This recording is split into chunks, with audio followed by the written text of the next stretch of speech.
Today's coverage of the IHSA Boys Class A Baseball Championship is proudly presented by Country Companies Insurance. When it matters most, the country's behind you. And by Pepsi. Nothing else is a Pepsi. The Class A Championship features the Bullets of Williamsville High School against the Highlanders of Addison Driscoll. And welcome to Robin Roberts Field here at Lanphier Park in Springfield, Illinois. Joining me is Dave Otto. I'm Mike Liederman. This is the end of the Class A tournament, a two-day affair that started with 8 teams. It's now down to the 2 finalists, Williamsville and Driscoll. And Dave Otto, they couldn't be 2 more different clubs. Completely different, Mike. Williamsville has great pitching, great defense, and they like to lay down bunts, and they'll play for 1 run. On the other hand, Driscoll, they can rake. They can score some runs. Yeah, they bring their lumber, even if it is aluminum, as far as the bats are concerned. Williamsville, well, just a short hop down the road, but it's their first trip to the state finals, and these are 2 pitchers who are pretty good hitters as well, Augie Casson and Kevin Harville. Well, let's strike up the band, Mike. Augie Casson threw 5 2/3 yesterday. He's going to have to go out there today and throw again. I don't know, his arm may be hanging, but they got a couple other pitchers in relief of him. Driscoll has hitting that you cannot believe. They're as good a hitting team as there has ever been in the state of Illinois. These are 2 of the guys. One hits nearly 500 and the other hits over 500. Jason Espedo and Matt Driscoll. Mike, Jason Espedo is an outstanding hitter, good shortstop, drafted by the Chicago White Sox. Matt Driscoll, he's got 64 ribeyes, state record is 71. He needs 8 RBIs tonight to break the record. Good math, okay. Can good pitching stop good hitting? We shall find out in just a minute. The starting lineups and the opening pitch coming up.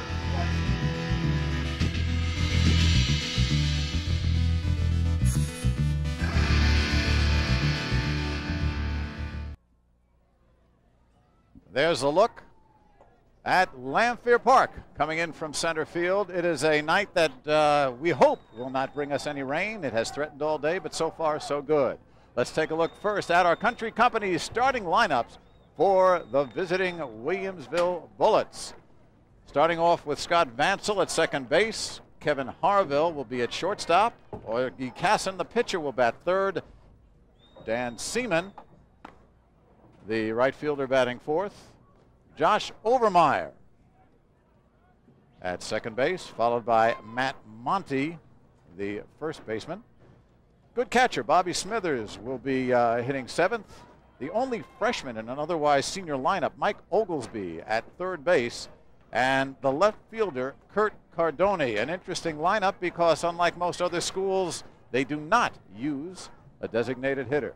There you look at Sterling Shore, a senior, the 5-3 record, 13 games, 3.22 ERA. Dave, he had a rocky place in the quarterfinals, and he's going to try to redeem himself here. He didn't get the loss, but he was whacked around pretty good in just a couple of innings.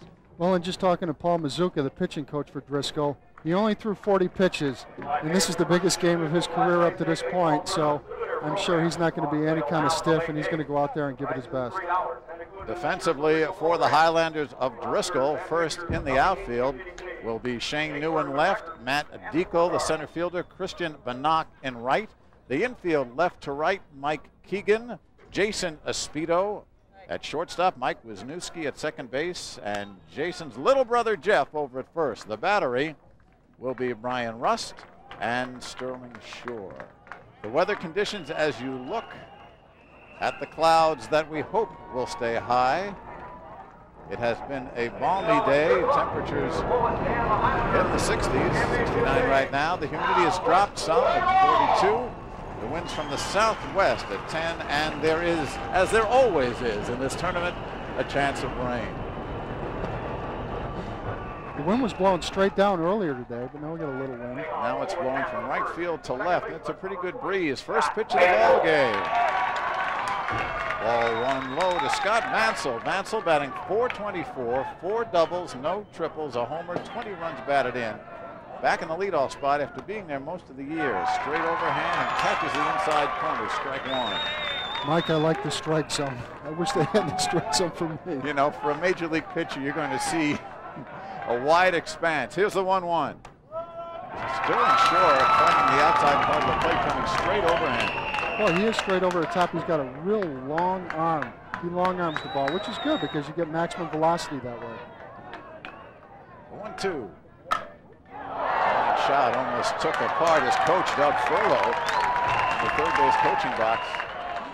Doug, a former pitcher, had to use his athleticism there. Here are the umpires. Alan Albert behind the plate. He is from Chicago. Bradley Stearns at first base. Kevin McMurray of Willow Springs at second. And the other three umpires will check, as you just saw. A change-up right there, and the count goes full at 3-2. Third base umpire Bob Rowett of Milan. And down the lines, Doug Elledge of New Canton and James Petburn completes.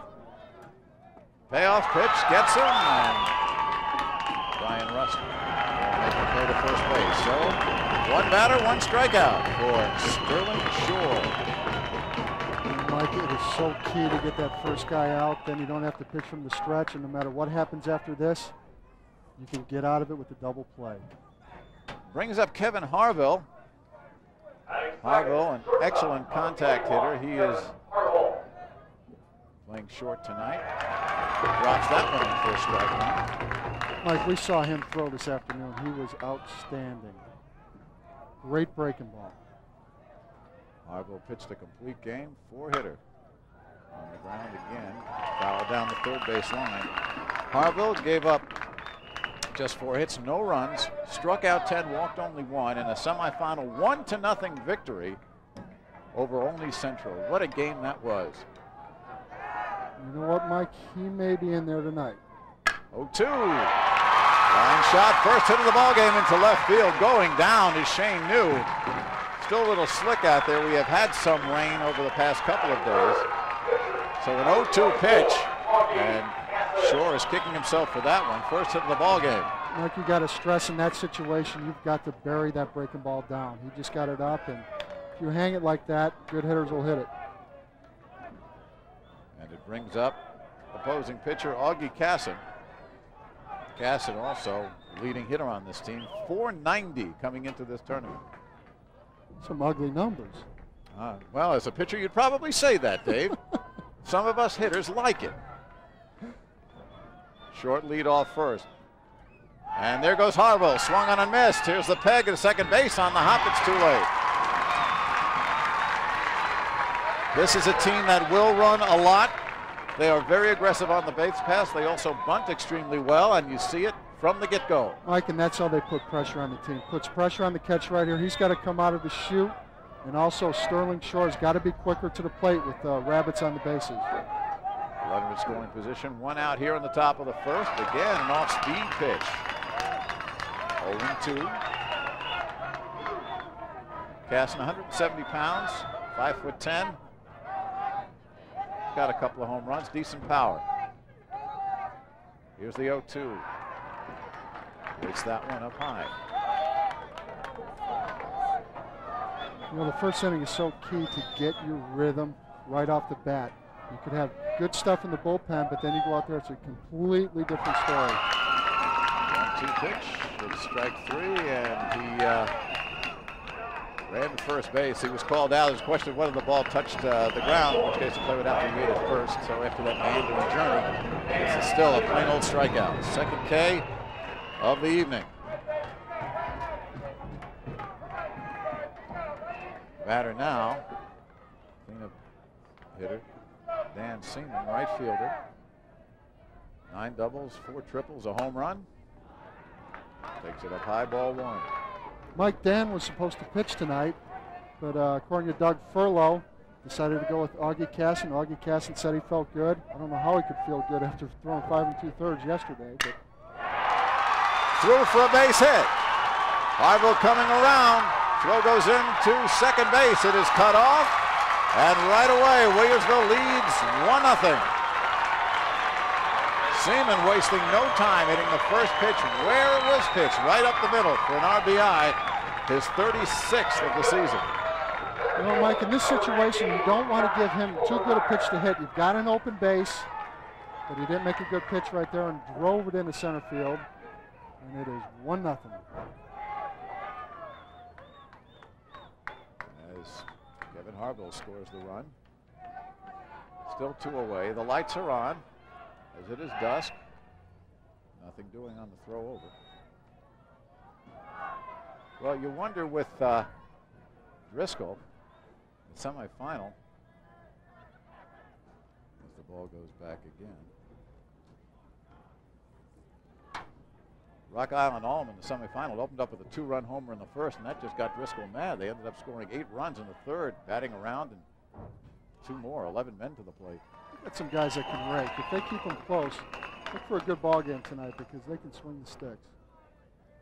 It'll be interesting to see how really Williamsville does. They like to play, as their coach Doug Furlow says, little ball, as opposed to the boomers that populate Driscoll. To the opposite field, giving chase and making a nice play is Christian Bannock. So the side is retired, but Williamsville does some damage. A run, a couple of hits, no errors, 1 left. After half an inning, Williamsville is on the board. Driscoll coming up.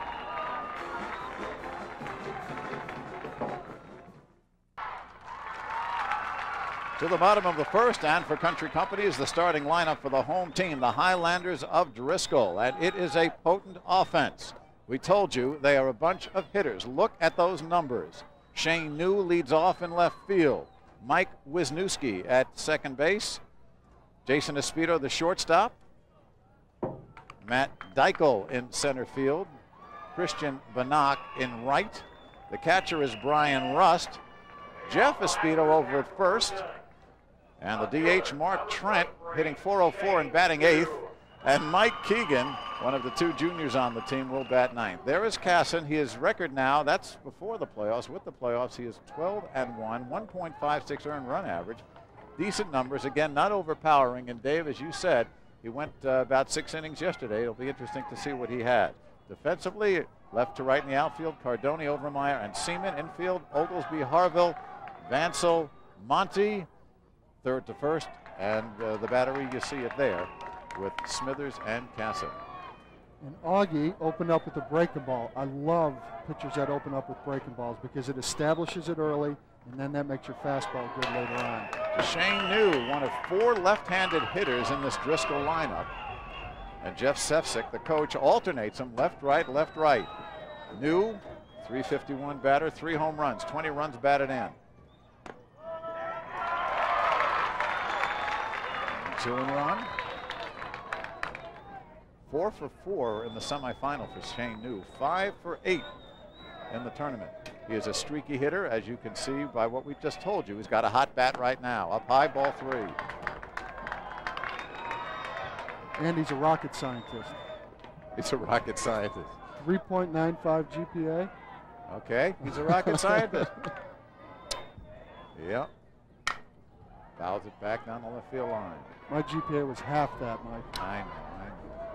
Just a little bit below your ERA. No, maybe it was higher than your ERA. My ERA was higher than 3.9. I understand. I understand.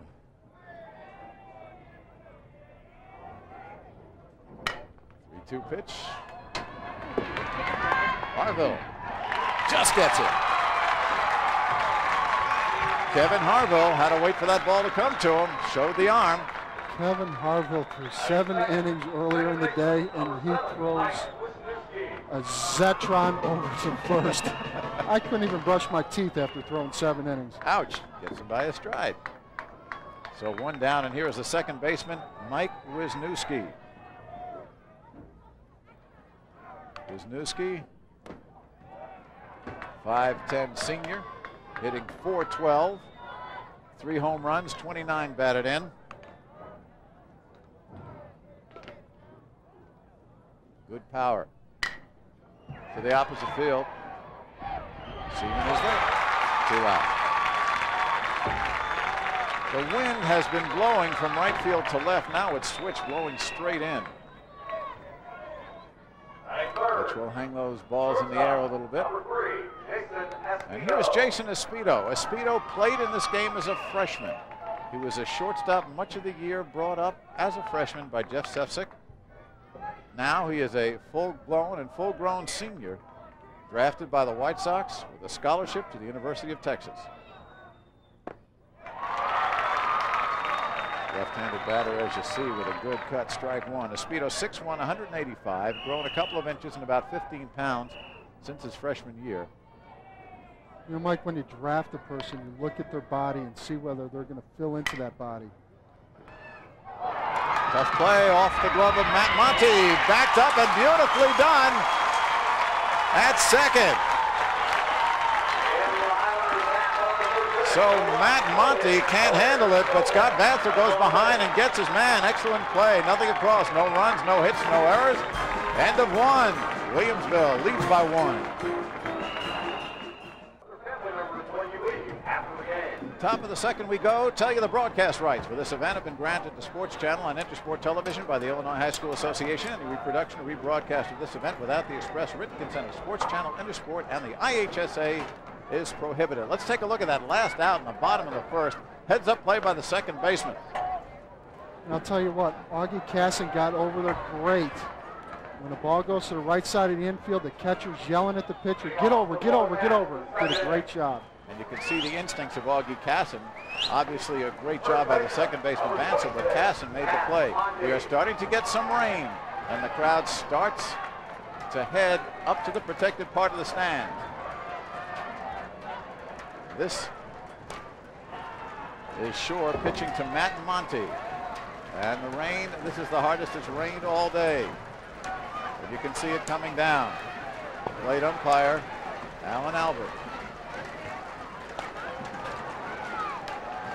Ball 2. And Mike, we are not in the protected area. Nope.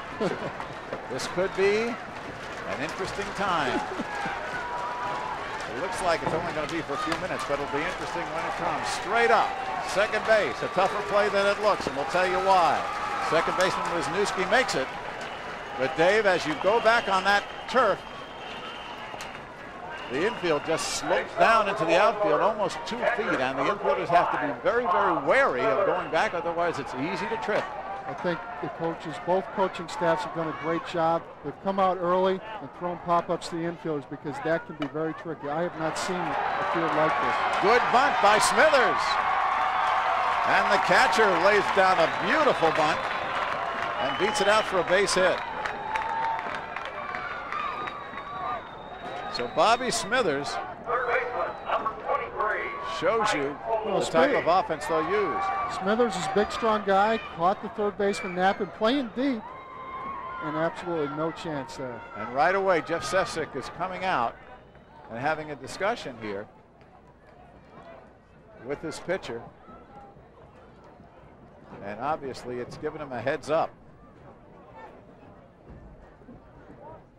So a bunt single for a base hit, the third hit offshore. Like they got 2 guys warming up down in the bullpen. This could be a fire drill tonight. Oftentimes, as you know, Dave, because you pitched in this tournament, it is the final is pitching by committee because everybody's arm is just pretty well used up. Oh, absolutely. But right now, these kids are pitching on adrenaline. And then once in a while, you get a little stiff out there. And look for both coaching staffs to go to the pen early tonight. Here is Mike Oglesby, the freshman. Oglesby batting .353, no homers, 16 runs batted in. He's played all season long as a starter on a team of seniors, and there's the pickoff. Just like that, a heads-up play. As sleepy as Driscoll may have been before on the bunt, sharp play by Jeff Espedo and the pitcher Sterling Shore to pick off the runner, Bob Smithers. So now 2 out, nobody on. Outside corner for a strike, 0-2 to Mike Oglesby. What a valuable tool it is to have a good pickoff move. You're never in trouble. You got a chance. Now he's got a chance to get out of this inning with no runners. He gets a pitch out of the windup now. 0-2 pitch. Straight overhand bounce, knocked down by Shore. Wisniewski makes the play, and a 1-2-3 inning. So no runs, a hit. There was a pickoff, nobody left. Through 1.5 now. Williamsville leads Driscoll 1-0.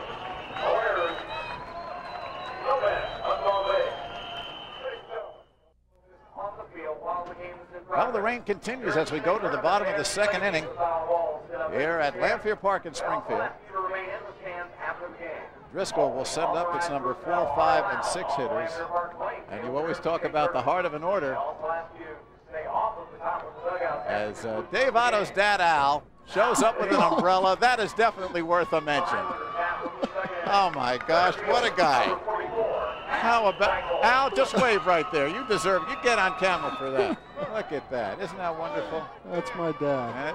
You know, isn't that wonderful? Dads are dads, no matter what the circumstance. Dads are dads. Usually it's mom running with the umbrella and dad saying, nah, he doesn't need it. He's tough. Driscoll takes a strike. Matt came in needing 8 runs to break the RBI record for the season in Illinois high school competition, but has had a rough tournament. 1 for 8 as you look at Augie Castle. But his first hit, coming in his 8th at bat, was the game-winning and game-ending hit in the semifinal that gave Driscoll a 10-run victory. You're only as good as your last at bat, Mike. Well, that last one was pretty good. 2-1 is the ball in the dirt. Driscoll, 6'1", 190 pounds, hitting above 500 coming into the tournament with 8 home runs, 57 hits, and can run some. Stolen 15 bases. The 2-1. Line shot, but right at the shortstop. And that's where his base hit went in the semifinal, just a little bit higher. So he's getting good aluminum on the ball. Well, Mike, that's great pitching right there. Line drive to short. You know, these umbrellas are great. We just need somebody to hold them, you know. I don't have any volunteers back here in the crowd. We're just blocking their view. All right. Christian Banach is the batter. Banach, the right fielder, 367 with a homer and 30 runs batted in. Now backing out of play.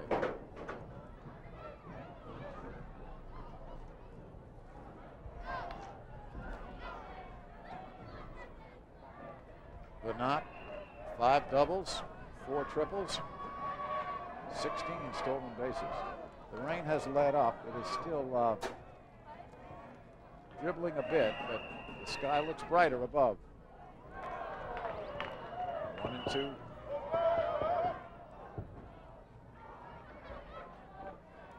Banach has had a hot bat, 9 runs batted in during the sectionals. Fouls this one back, stays alive at 1-2. Another rocket scientist, David. 3.9 GPA and a 26 ACT. He's going to St. Thomas in Minnesota. That's the college, not the resort. Behind the base and not being able to come up with this one is Vansel. Well, that'll go as an error on the second baseman. Vansel to his right. The ball getting a little skittish coming off just the for skin. For a split second, took his eye off the ball, and all it takes is just a quick second, and he boots it. So it's 1 out, the runner on first base, and here is the catcher, Brian Rust. Rust at 345 with no homers, 24 runs batted in. Rust had a big extra base hit earlier in this tournament. Low down, ball 1. You know, Mike, when your arm's hanging a little bit, you tend to go to the breaking ball and just loop it up there and try and pull down with it, because usually you don't have a real good fastball after throwing 5 2/3 the day before. Well, Furlow is just trying to get 3 innings out of Augie. So far, he's done his job. Be interesting to see if Kevin Harville enters the game after throwing that shutout earlier today. There is, of course, an inning limit. You can only pitch 9 innings in this one day, and a good off-speed pitch way out in front. There's Rust. 2-1. 9 innings in one day. 9 innings in one day in the tournament. There's your score. Williamsville leading 1-0. Driscoll, so far, scoreless. To center field, coming in quickly and over to his left, making the play of throwing back and wildly was Overmeyer. And alertly backing up was the catcher, Smithers. So no harm done. It looks tricky out there right now, Mike. Check it. Now they're going to roll the ball, went into the dugout, and they're giving him 2 bases, saying that he was on his way to second. Not a great route by Overmeyer, but he makes the catch. And this is a situation where Bob Smithers has got to be back there, and he just didn't get there in time. Ball goes into the stand. You see Smithers couldn't make it, so the ground rule is 2 bases. And now Driscoll with a man on third base, 2 outs. And of course the error goes to Overmeyer, so 2 errors in this inning. 2 outs, a runner on third. Here is Jeff Espino, the first baseman. You know, even though it went into the stands, I thought Smithers did a great job. Yeah. Good heads-up play there by backing that up, because that's a throw that you probably don't anticipate, and he got over there. Espino at 333. No homers, 24 runs batted in.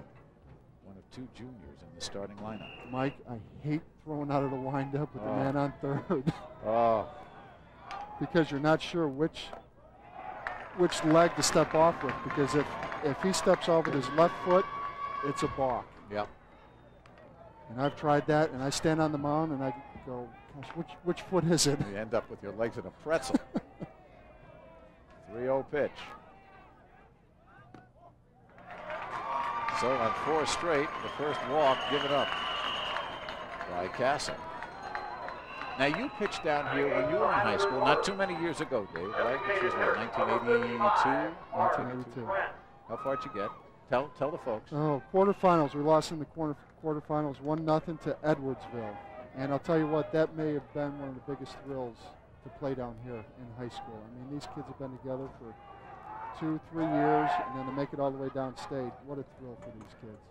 Well, speaking of a thrill, here is Mark Trent, the designated hitter. He had a big 3-run home run in the semifinal that went to the scoreboard above the 350 sign. Trent batting 8th and hitting .404. Mike, this is a pretty big yard. I mean, 350 to the gaps, 375 to left center. Actually, it's larger than Wrigley. Down the line, 320 symmetrical, 350 to the power alleys, and then 415, 375 to the alleys, rather, and that 415, Dave, is a long way to dead center field. I also pitched here in the minor leagues. Springfield Cardinals used to be here, and Todd Zeal hit one over that scoreboard. Now, also, Leon Durham used to play here, right, in the 70s, and behind the right field fence, there's where the train runs by, and Durham, about 450 feet away, I think, went to the train. He is some kind of strong. Oh, my. 2-0, first and third, 2 out. Driscoll trailing and at bat. Easy play for Vansel this time, so no damage done, a couple of errors. No runs, no hits, 2 left. So we're through 2. And still, it's a 1-0 game. Williamsville ahead of Driscoll.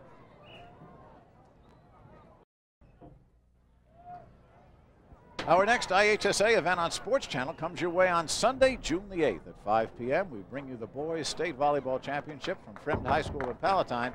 Don't miss all the exciting action right here on Sports Channel. Well, volleyball, they play inside, so the weather is not a factor. Here, as you see some of the crowd starting to come back now, we do have a nice representation, not only from Williamsville, which is, as we said, just up the I-55, about 10 minutes from you. But a lot of folks have come down from the western suburbs, from Addison. And here is Kurt Cardoni, number 9 hitter for the Williamsville Bullets against Sterling Shore. Swing and a miss, strike 1. Cardoni, 344 hitter, 19 runs batted in. Not a great athlete, but someone Doug Furlow is very proud of, one of those maximum effort guys. But sure, way outside.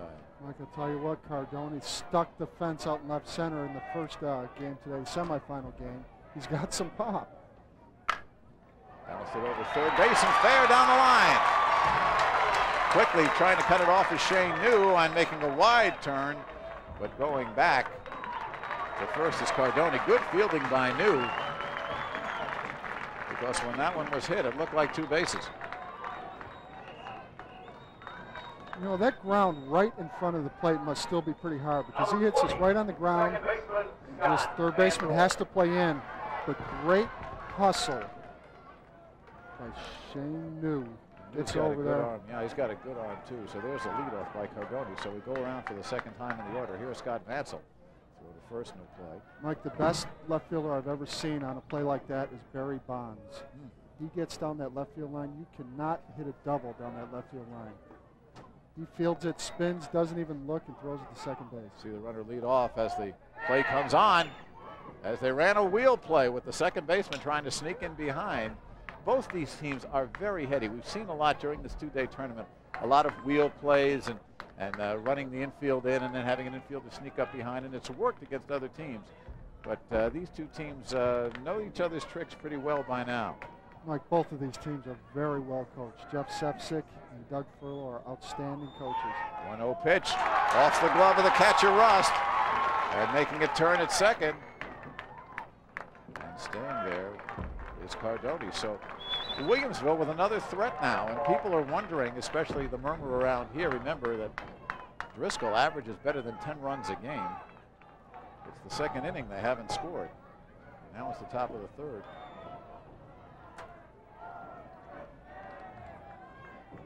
2-0 count. Again, the square to bunt. And there for a strike. These teams will also do a lot of slashing or showing the bunt and then just spanking the ball past the infielders as they come up. I think that's an outstanding play. Get the infielders moving and turn around and slap one somewhere. First and third still playing up. And missing the bunt that time for strike 2 is Vansel. You know, that case, Vansel should have just had a square sacrifice, squared around. Instead, he was trying to bunt for a hit. All he wants to do right here is get Cardoni over to third base for Kevin Harville. Nobody out. 2-2 pitch. Shows bunt again. Gets it. Makes the play. May beat it out. He does. A 2-strike bunt by Scott Vansel. And you talk about heady plays.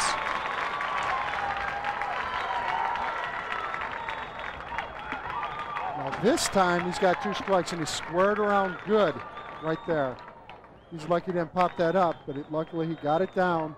A great hustle, got down to first base in time. Well, they call it a sacrifice and an error on the pitcher. So the first error for Williamsville, and now we're going to have a pitching change very, very quickly. They're not going to mess around as Jeff Sepsic comes out. And this is their ace reliever, Scott Thede.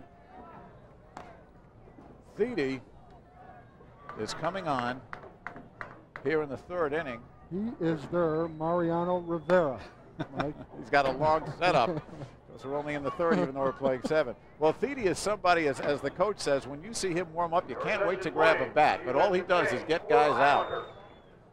There are plenty of guys like that you go, how did they get people out? But somehow they find a way, they change speeds, move the ball around. And I think number one is they throw strikes. And that is the case with Thede. Yeah, I want to grab a bat. No, no, you don't. No, you don't. I'd like to grab one of those aluminums. Well, his record now has gone up to 8-1 because he picked up a victory in the quarterfinal. He came in relief then of Shore. And again, not very big, not overpowering. Throws the usual assortment of pitches. A fastball somewhere in the 70s. Up and in, low and away. Yeah, and they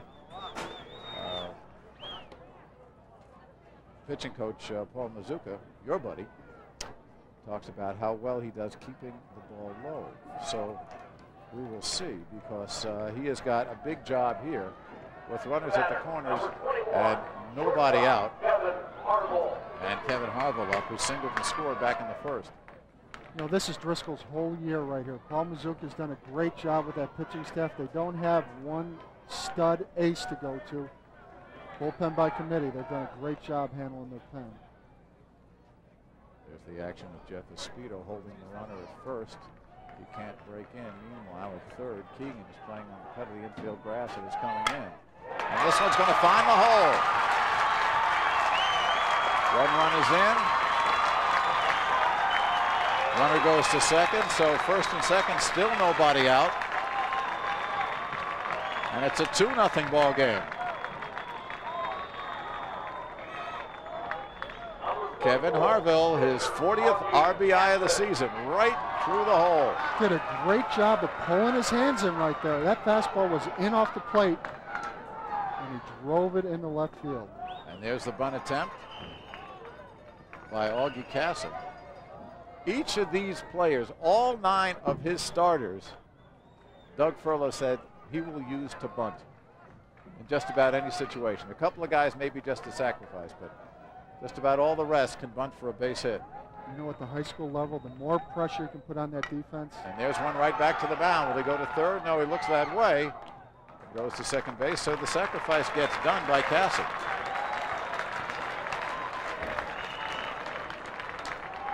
And puts 2 runners in scoring position for Dan Seaman. And every one of these guys is fundamentally sound bunting. It's squared around perfect. Here is Seaman. 361 hitter, had a single to drive in a run, and back it goes again. They flick it to the catcher Rust, and the play is made at home. Fine play by Thede and Brian Rust to catch Vansel trying to come home. 1-2. Thede bounced around right there, got off the mound, recognized that it was a bunt, and immediately comes flying in. Got him. Boy, he did a better job even than Roberto Hernandez did in the Sox game today. But watch the way Brian Rust blocks the plate. That is picture perfect. So on the fielder's choice, Siemens at first, Harville's at third. 2 outs now on the throw to first. And here is Overmeyer, fly to right, his first at bat. Interesting baseball we're seeing. Remember, this is the Class A level, the smaller high schools. Hey, they're playing big time. Absolutely. Kind of reminds me of Stanford. Stanford's the same way in college. Lay down bunts, play for 1 run, get the runners moving along. And they're doing it 1 run at a time. You know, the Driscoll folks say, well, we look for 2 4-run innings, or in the case of the semifinal, 1 8-run inning. There goes the runner from first. A little number and grabbed nicely by the third baseman Keegan in foul territory, and that ends the threat. But another run comes in. Couple of errors.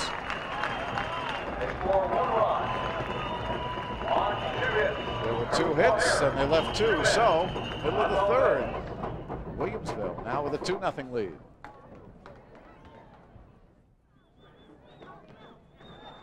To the bottom of the third inning here at Springfield. The rain has just come and stepped in one burst. It's been a little bit of a sprinkle, and all the fans have now returned to their wide open, airy seats. And Driscoll trying to get moving here. And we'll start with the bottom of the order. This is Mike Keegan, junior third baseman. 319, a homer, 20 runs batted in, batting 9th. Augie Casson in his third inning of work gets the strike over. Casson, again, doesn't fool you. Throws in the low 80s. Has a little knuckleball too. A little off-speed pitch in the dirt, 1-1. And that knuckleball is taught by Doug Furlow, the head coach, and that was his forte when he pitched at Eastern Illinois. Yeah, now he had an interesting career. Went to junior college and played at Eastern for a buddy of yours, Dan Callahan. And there's a pitch that hit something. It looked like it hit the top of the helmet.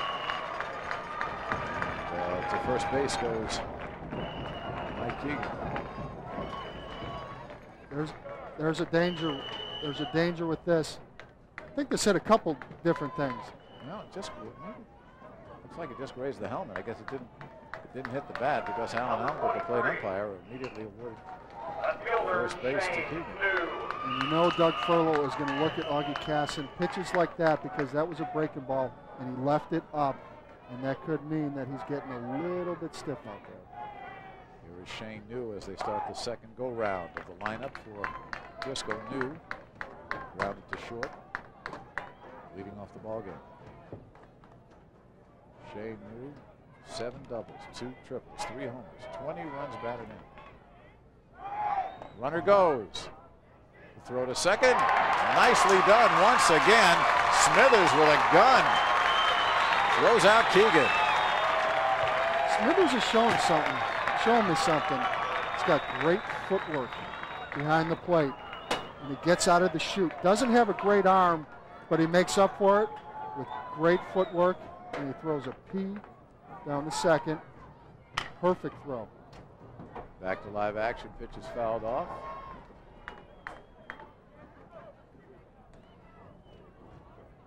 The double play in that is the pitcher's best friend. That's a beautiful thing. Driscoll also being very patient. They know that they're liable to erupt at any time. Take a look here. Third base umpire is calling for the ball just to see what, I guess to see if it's spotted. He throws it out, so there's a good look at Alan Albert, the plate umpire. I hate when they throw those balls out. I know, you can't scuff them, can you? So what did you throw? Emery, KY, why? We'll have to hold on that. Second base, Vansel. You know, and when did you first start to learn it? Because I know you never cheated. No, and baseball is not a game of cheating, of course. Well, I didn't cheat. I didn't cheat enough because I'm sitting up here.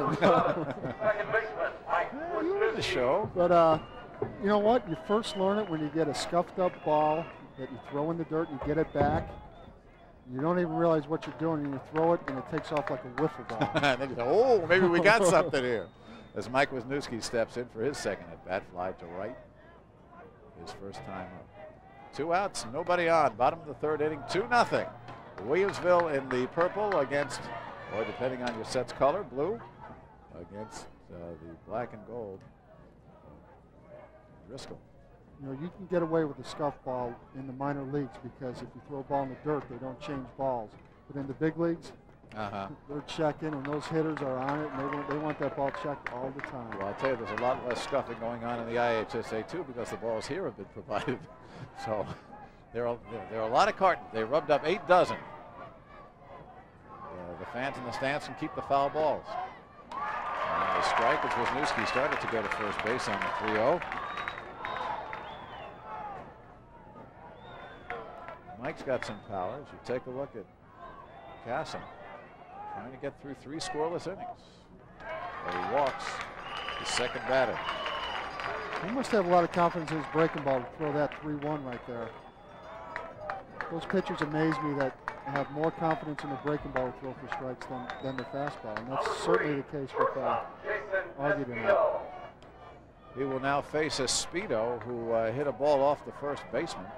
But Vansel at second alertly backed up, and Casson got over to cover, and a rather surprised Speedo was thrown out. Takes this one on the outside corner. Mike, just watching Jason right here, I like his rhythm. You've got to have movement in your stance to get things going. He's got a little bit of a wiggle with his hands, and he gets it going. .465 average going into the tournament, 2 for 5 in the quarterfinal. And then 4 runs batted in the semi. His team trails 2-0. Nice off-speed pitch by Casson. Jason way up. He got on top of that one. A couple he got underneath a little bit, but that time he got good extension and pulled it straight down. 1-2 count. 2 out. Runner on first. And he got him. So Casson did his job and did it well. Streaks off the field. Lots of congratulations all around. We're through 3 innings, and Williamsville still leads the Big Boomers of Driscoll 2-0.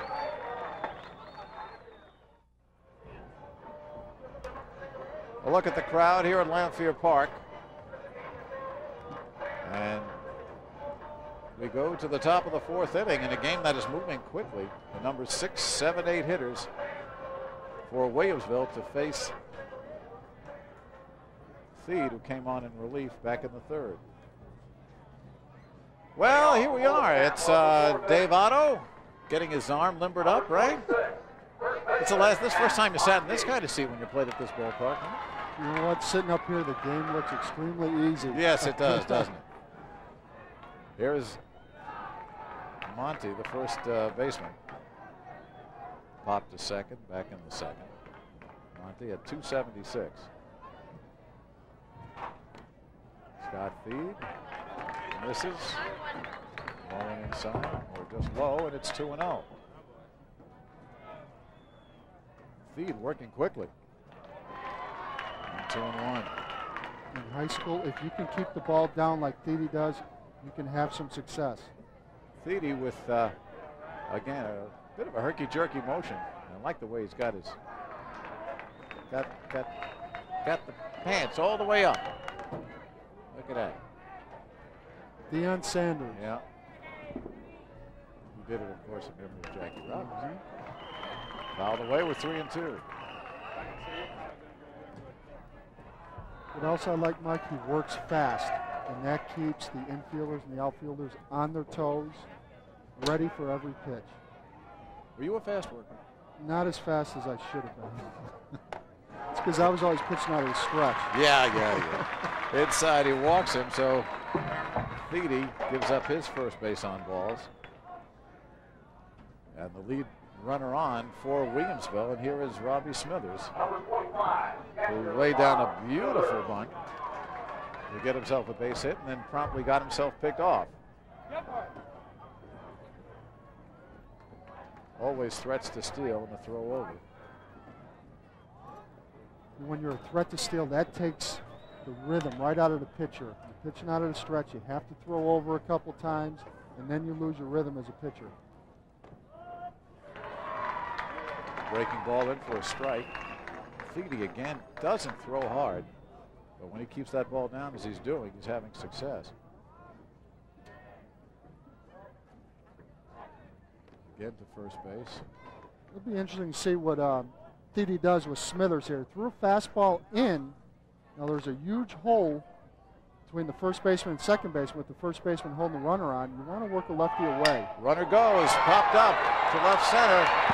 Look out, over the head of the center fielder, and this is going to the wall. Coming around third to score is Matt Monty. Heading into third, here comes the throw. A triple for Bob Smithers.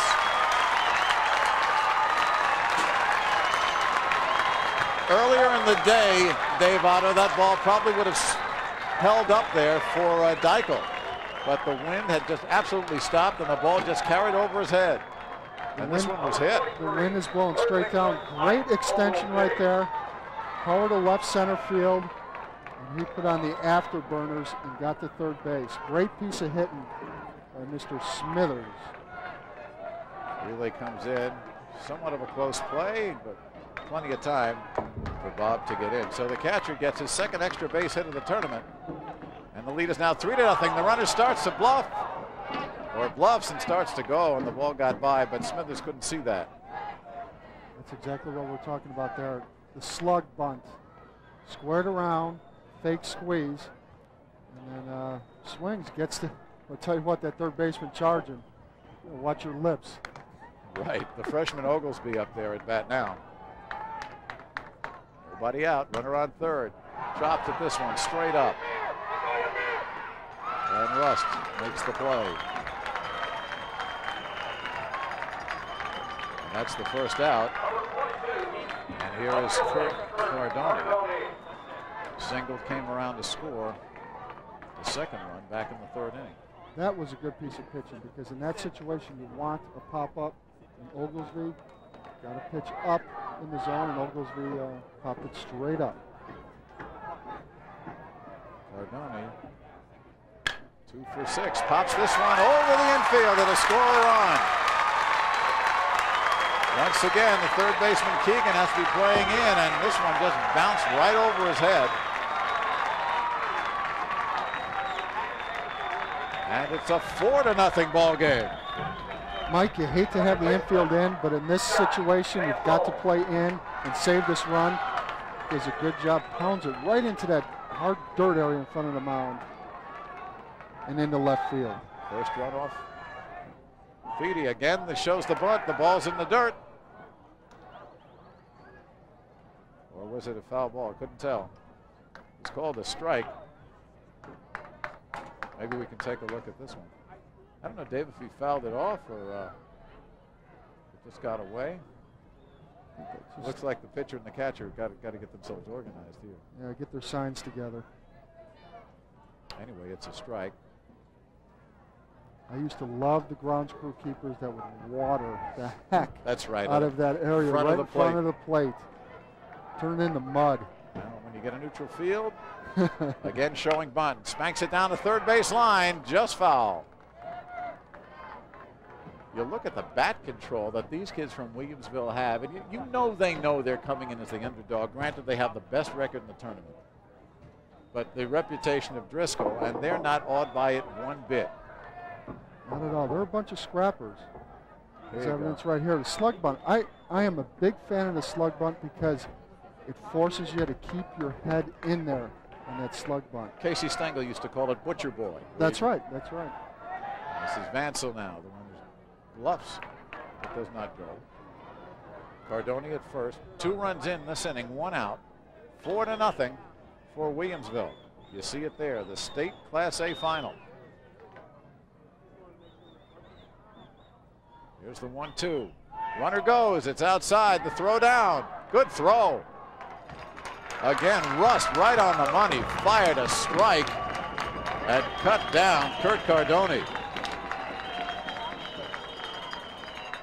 Boy, Dave, Mike, this is a shot.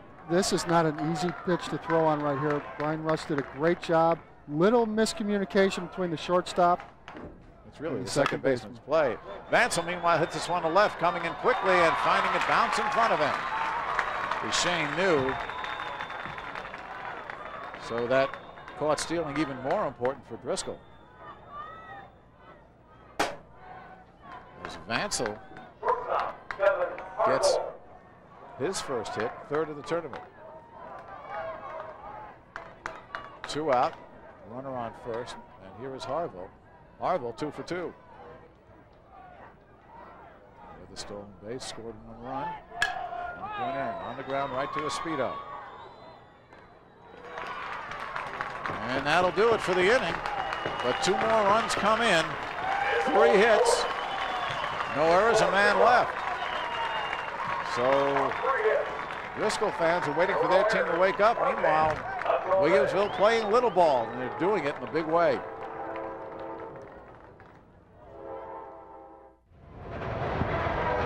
Well, one of the sights of Americana, the train going hard by the outfield here at Lanphier Park, Robin Roberts Field.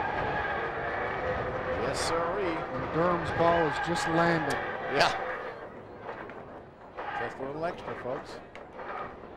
Well, meanwhile, Casson was supposed to go 3 innings. He has done that. He was supposed to try to not get hurt too badly. He has more than done that. He has not given up a hit. And those fans, I'm sure, are appreciative of that. So Casson comes out for inning number 4, and he will face Driscoll, Banach, and Brian Rust.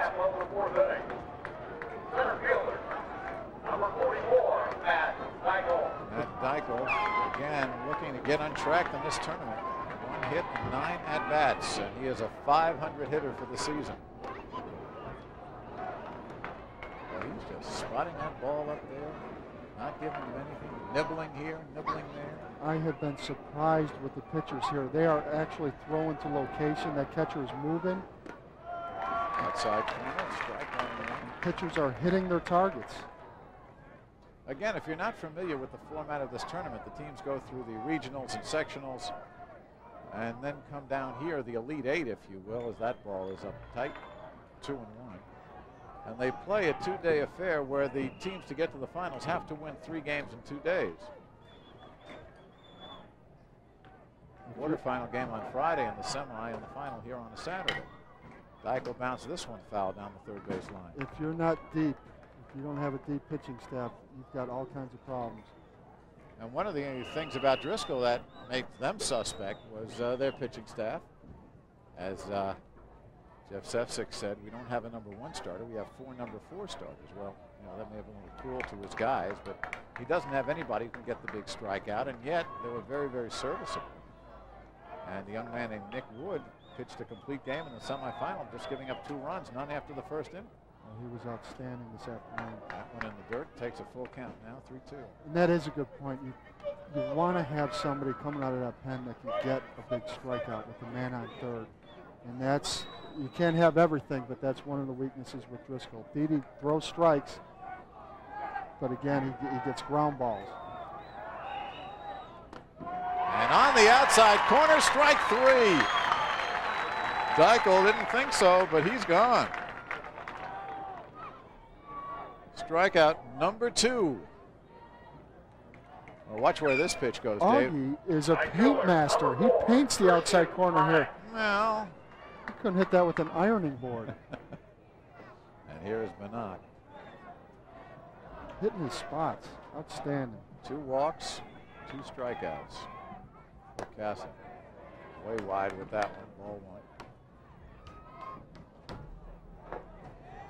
Driscoll, all season considered to be the #1 team in the state, went into a slump at midseason, and as Jeff Sefcik, the coach, said, well, we just didn't have our heads screwed on right. Got straightened out, and now they've been on a tear. 2-0. They had a little trouble yesterday locating the ballpark. Yeah. Yeah. With the rain and everything, the team was at the hotel about 10-15 minutes away and got lost. It happens. They had it surrounded. Yeah.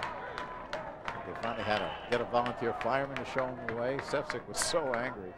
It's not like they don't know their way around here. The team's been here 5 times in this decade. And the kids weren't driving the bus. 3-0 pitch. And that's the first batter that really Augie had nothing to do with. Just got to make a conscious effort to bend your back and get extension.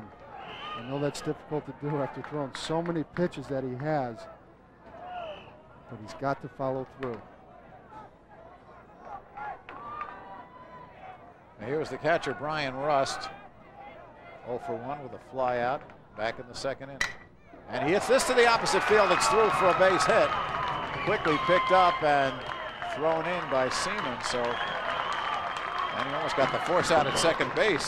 Well, not really, but Williamsville always is making those very basic fundamental plays. And Rust has a base hit, so the first threat going here with 1 man out, runners on 1st and 2nd. And here is Jeff Espedo. And very quickly we're going to get Jeff Sefcik. And that's the first hit. Do not forget about the re-entry rule here. Well, we got to tell Brian Rust will be back in the game. They're running Spitali.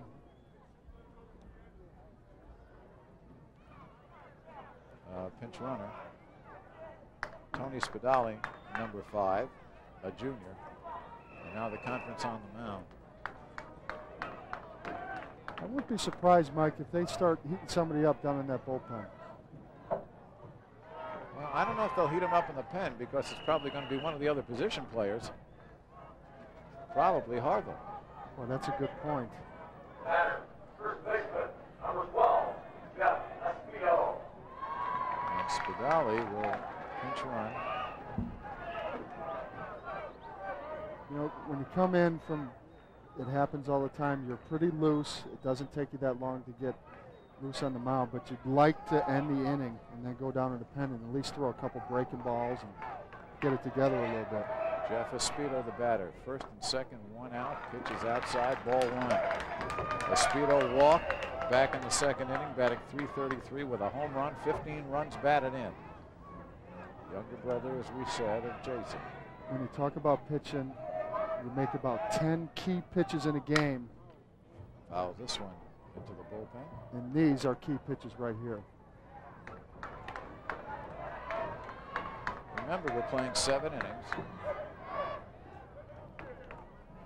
I think a lot of the folks, Driscoll supporters, thought the slaughter rule would be, or the victory rule, the 10-run rule, if you will, would be in play. But if anything, it's working the other way. It's 4-0 Williamsville. 1-1 pitch to Jeff Espedo. Again, it's an off-speed pitch. It's high. Well, how far will Furlow go with Augie Castle? I'm sure he wants to get out of this inning, but sometimes. Yeah, pitch 3 in the 3rd hit list. That was the first hit of the game that Brian Rush just got. Pinch runner there on first base. Bannock on 2nd. And we get the turn and bluff over to 2nd base. A lot of action by Williamsville. You know, in this situation, that runner on 2nd doesn't mean anything. You want to get the guy at the plate. 2 balls, 1 strike, 1 out. Bottom of the 4th. Right back through the middle. This will be a base hit. Coming around to score, and here's a play at third base. Beautiful throw, but the ball is dropped. And going into second base is Espedo. Espedo with the RBI. Scoring Bannock. Rust, the pinch runner Spadali, goes to third, and then Espedo takes second on the throw. Great piece of hitting right here. Gets extension, drives it to center field. Speedo's a good-looking hitter also. And Overmar comes up, throws a bullet to third base. But Oglesby can't stop it. And now the conference on the mound, and this is where we may see the change to go with Harville. And that's what they're doing. So let's get all the changes. All right, Casson goes to short. Harville comes on to pitch. Kevin Harville, who did such a masterful job today, pitching a complete game, 4-hitter in the semifinal, is asked to give another inning or two. He can only pitch 2 here in the finals. Kevin Harville's got an above-average breaking ball. Starts up around shoulder height and starts down. And at the high school level, if you've got a good breaking ball like he does, you can be successful. Isn't overpowering, Mike, but with that curveball, he ended the game with a 3-2 curveball. Well, he's going to have to be something special here again because he's got a base open, but runners on second and third in a 4-1 ball game. Only 1 out, and Mark Trent up. Trent has got as much power as anybody on this team. And as we told you earlier, in the semifinal, he hit 1. That hit the scoreboard for a 3-run home run. Harville with today's win goes to 10-0. Good ERA, of course. That's .72. That's Sandy Koufax, Bob Gibson type of stuff. Am I dating myself? Yeah. He did not ice between games, and I think that's the only way you can do this. If you do not ice, if you ice, put ice on your arm, a tight job, right? Exactly. Your history if you put ice on your arm, and he did not ice, anticipating that he was going to be in this game. Saw him in the interview room. He said, "Sure, I can go." And there is a young man who did a marvelous job, Augie Casson. Now we'll switch over and play shortstop.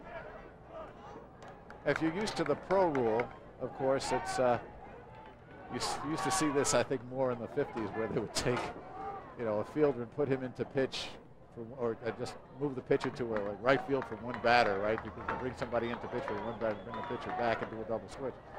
But obviously, in high school, there's a lot more flexibility. And you can move the players around, of course, and you don't have that much depth either. Once in a while at the professional level, you have some infielder or outfielder have to throw an inning, and inevitably it goes 1, 2, 3, and comes in and says pitching is easy. Yeah, unless you're Jose Canseco. Remember That's what happened right. there. Sneaking behind him to play to second base. Trying to go on Espedo. And that, that's not one of your favorite plays either, Dave. Oh, I don't like spinning right there. And it looks like Casson caught one right in the nose. And, oh, yeah. And there you see Jeff Sefcik coming out to help Casson. He knows about broken noses because he had 2 guys on his team. Both Espedo brothers broke their noses earlier in the season. One had surgery and one will have surgery. And now you can see that Casson is, oh, yeah. Now let's take a look at this. I think you can see it on the replay. Good spin move. Looked like it kicked off the runner. Yeah. Came up and bit him. Ouch. Some smart aleck would go put a glove on that nose. Yeah. But you can't, that's baseball humor. Nice, broad, coarse, real subtle stuff. Well, Casson doesn't want to come out of this game. No how, no way. Well, he's a gamer. In the first game today, bases loaded. He turned 2. Outstanding. Yeah, that was a key spot. And a wonderful ball game that they played against Olney Central. Scoreless for 6 innings. Both pitchers going the distance, and it was Vansel with a 2-out base hit. What was the difference? Great defensive game. And it was quite the opposite. It was all offense for Driscoll in the 12-2 pounding of Rock Island Element, which has been Driscoll's pattern all the way through. But they have been held to 1 run and just a couple of hits here in 3 1/3. So back to action now. Here is Mark Trent. And they go back to the second baseman. Archie wanted no part of that. You know, do you think maybe the whole thing might have been a setup to try to get a Speedo a little bit confident? No, they're not going to try on me again. A little dance Casson did around him. Augie was running towards third. So this is the first pitch to Trent. This is ball 1.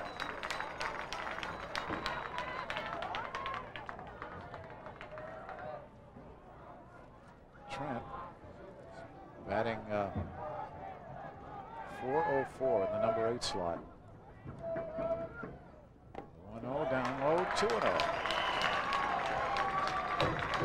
Trent bothered by an injured wrist. This kid probably does more weight work. He's got a batting cage in his backyard. Extremely diligent. Excellent power. Here's the 2-0 pitch to center field. Center fielder breaks in. Now he goes back and can't make the play. Overmeyer slips down. 1 run is in. 2 runs coming in into second base with the double. And all of a sudden it's a 4-3 ball game as Mark Trent delivers with little help from center fielder Overmeyer. And Dave, we have seen that happen to several center fielders here. That ball comes right at you and you think you've got it in your sights and it carries over your head. It's a completely different feel when you're playing in a bigger stadium. You don't see the ball off the bat quite as well and you're not used to it. Overmeyer got a decent jump. I don't know whether he could have caught that ball, but we got ourselves a ball game. It's 4-3 now, and this is what Driscoll fans know from their team. Overmeyer seemed to break in or take a step in and then knew he had to go back, but that ball was tagged. Remember, it's 4:15 out there to the wall. Third hit of the inning. Third run. And that's Driscoll all the way. They play for that big inning.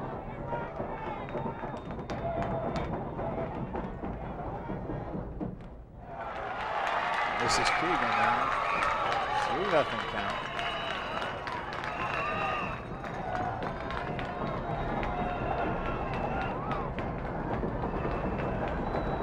Keegan by a pitch, no official at bat. 3-0, and it's on the outside corner, strike 1. Keegan at 319, 1 home run. As a runner in scoring position. Game that has become a 1-run ball game. 3-1 pitch. Again comes overhand. Breaking ball. One hammer. Well, full count, 1 out. Second base is Trent. There you see him just at the far right edge of your frame. Full count. And this one is popped up right side. Right fielder coming in is Seaman. Runner's got a hold.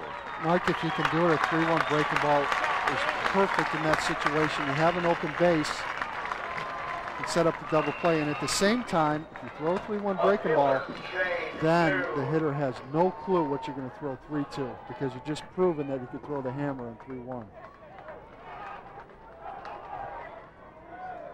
I love the lingo, right? The hammer, the Uncle Charlie. What else? We've got the 12-6. Yeah, the 12-6. That breaks 12 down and 6 across or the other way around. Here's Shane New now.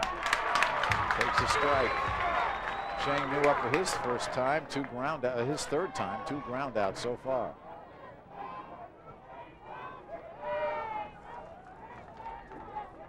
The yacker, right? That's my, I like the yacker. Yeah, the yacker. Ball's in the dirt. To third base. There's Trent. You know you got a good one when they call you curveball the yacker. The yacker. Been watching Bull Durham too much. Major League. You know, I still cry when the catcher takes off his gear. Field of Dreams. I want you to know that. I do. Nothing better than having a catch with your dad. That's right. Or have a dad that brings an umbrella. Yeah, that's right. Inside, nice stab by Smithers. Keep that one from going through and tying up the ball game. 4-8-3 for Williamsville. 3-3-1 for Driscoll. All three Highlanders runs coming here in the bottom of the fourth inning. 2 outs. Runner on third. Harville on in relief. Jams him. Deflected. Can the shortstop make the play? And Augie cannot. Run scores. We're tied. And it's an infield single. Chances are, Dave, if Harville had let that ball or didn't touch it, Augie Casson would have had an easier time, but he didn't have a player on that play, you can see. Mike, that is the most difficult thing. You see a ball coming at your way, you just want to stick your glove on it. Yep. And Harville follows through to the other side of the mound, and Augie can't make the play. So it goes as a base hit. We've got a tie ball game. And here is Mike Wisniewski, play back to first base. 4 runs, 4 hits for Driscoll. 4 runs on 8 hits for Williamsville. Wisniewski walked his last time, flied out in the first inning. Outside corner takes it, strike. This is a big hitter right here for Harville because he does not want to face a Speedo with men on base. He'd rather have a Speedo lead off next inning. Here's the 0-1, way outside, runner goes. And this time he makes it because Smithers didn't have a chance there. He was taken halfway to the backstop. He did well just to stop that pitch. And New goes in with a stolen base for him. Stolen base number 24 in 25 attempts.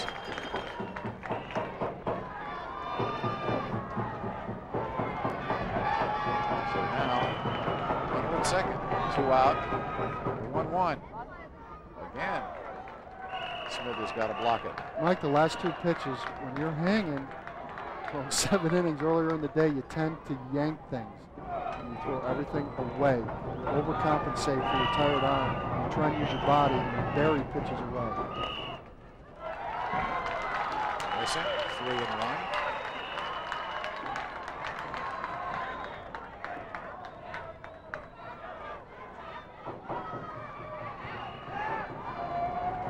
Here's the 3-1. Opposite field, base hit. Seaman trying to make the throw. And the throw is way off the line into the dugout, into the stands. It'll go as an error on the throw by Seaman. And going on to third base will be Wisniewski. So give him a single. Goes to second on the throw home, and an error takes him to third. Mike Wisniewski does a great job here. A pitch away, and he drives the ball to right field into the hole. Dan Seaman comes up with it, but you've got to hit your cutoff man in this situation. And he gives the extra base to Mike Wisniewski. So 5 runs in. And Driscoll, we told you they can strike hard and they can strike quickly. They have done that. And here is the 9th man to bat in this inning, Jason Espedo. Espedo 0 for 2 with a strikeout looking last time. Nope, he was swinging actually.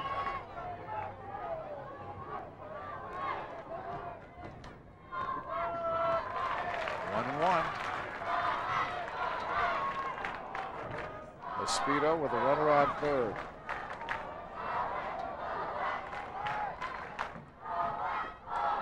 Swinging a pitch in the dirt. Driscoll is well coached. All these guys stand up there extremely well. Great mechanics hitting. And he got him. So Espedo strikes out for the 2nd time, but lots of damage. 5 runs, 5 hits. There was a wild pitch. There was an error, and there was a runner left on. So the Highlanders have come back to take the lead 5-4, and we'll go to the 5th inning.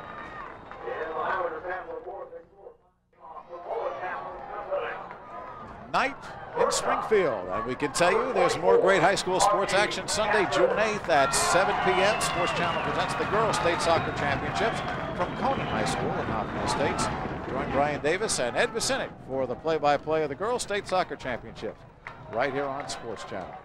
Along with Dave Otto, I'm Mike Liederman. Maurice Wallace and our Sports Channel crew. And now Williamsville, which had the lead, now finds itself down 5-4. Facing Scott Thiede, who came on in the third inning and has more or less held the fort, gave up 2 last inning. Here is Casson. Augie with a sacrifice and a strikeout. 2-1 to Augie Casson. Casson did a beautiful job pitching. Meanwhile, here comes Jeff Sefcik out there and talking to Thiede, something he didn't like.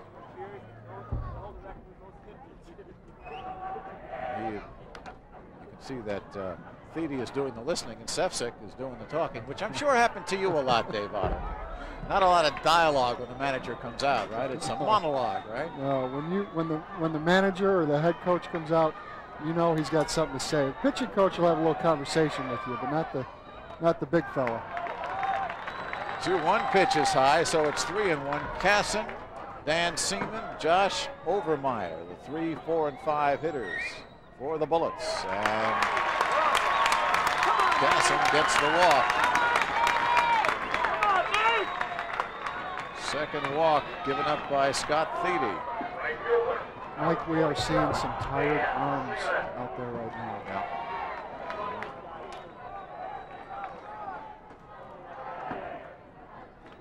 And here is Dan Seaman, play to first base, runner back. Seaman, a single and a fielder's choice. And a run batted in. Knocked in the first run, back in the first inning. Seaman latches onto this one deep to left field, back and off the wall. New falls down. Runner coming to third, and he will try to score. Here comes the relay from Espedo. Right on the money, but the ball is dropped. The relay from Espedo was right there for Brian Rust, who ice cream coned it, had it in his glove, but when the runner came around, Casson just knocked it right out. Dan Seaman gets a hanger right here, hits it right on the screws. Driscoll did a great job of getting this ball in. Perfect strike to Espedo, and Espedo shows why he got drafted. He throws a laser to Brian Rust. Brian Rust could not hang on to the ball. Took his eye off it for a second. And we have a new ball game. And we have a new pitcher. Looks like Mike Keegan is going to come in to pitch. No, let's see. Okay, here's the young fellow who pitched so well this afternoon. Let's see what he can do now. I wonder if he iced after his game. Well, you know, we're talking about Nick Wood, number 99. Nick Wood with a 6-2 record. And he did an outstanding job in the semifinal.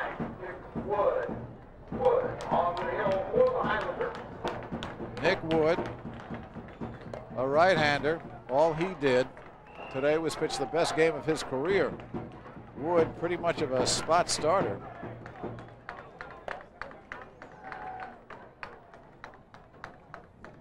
As you look at the scene here at Springfield, the grass is just beautiful. The field is in wonderful shape.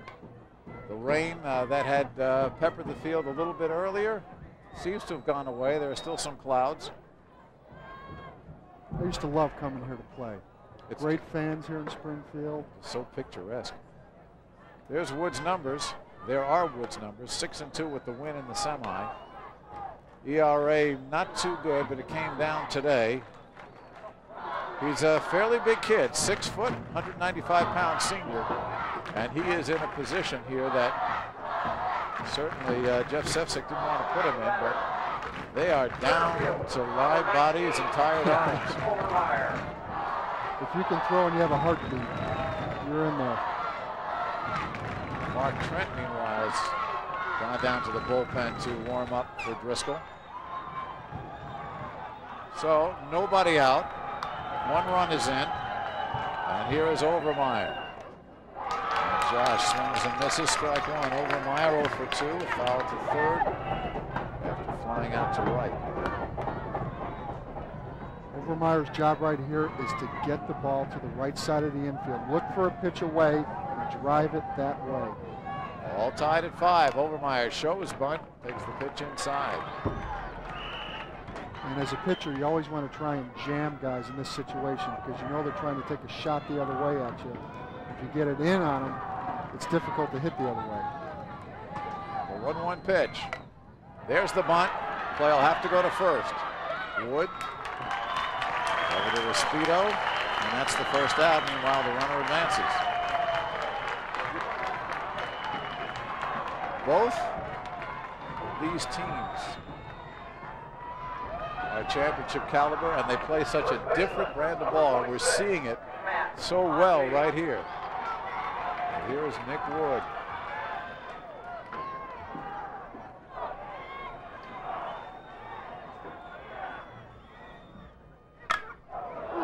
Down the line foul for Matt Monty. Monty walked and scored his last time. Good looking stroke right there. Pulled his hands in and drove it the other way to left field.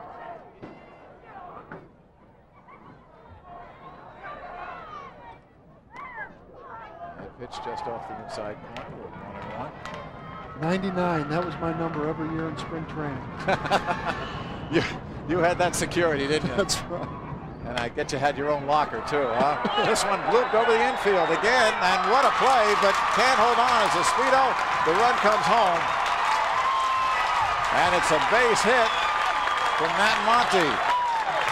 That's exactly what we were talking about before, that slope that rises off the top of the skin of the infield and down as you get into the outfield. Mike, exactly right. It's so difficult with that slope to judge anything. Jason Espedo does a great job. He's coming from the cut of the grass, and he shows right here why he is a prospect to even come close to that ball. I'll give Monty the RBI. That is his 27th of the year.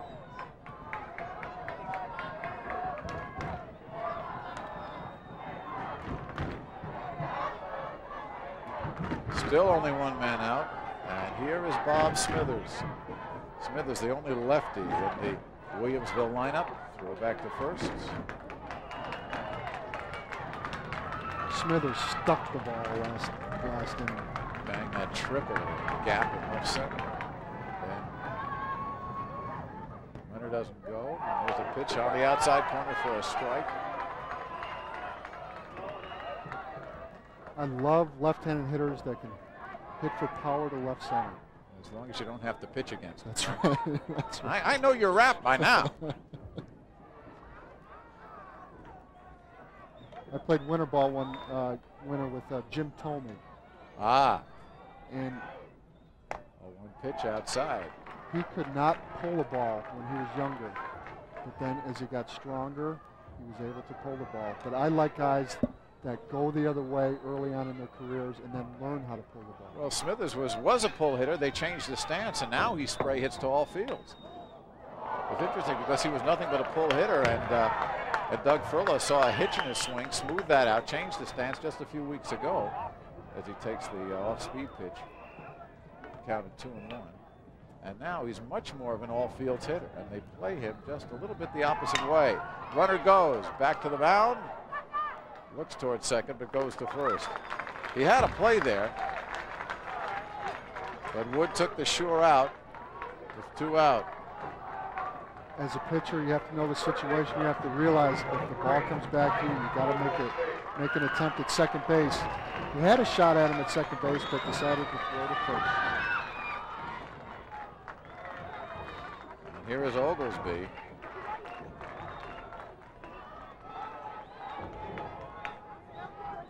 Oglesby looking for his first hit in this game.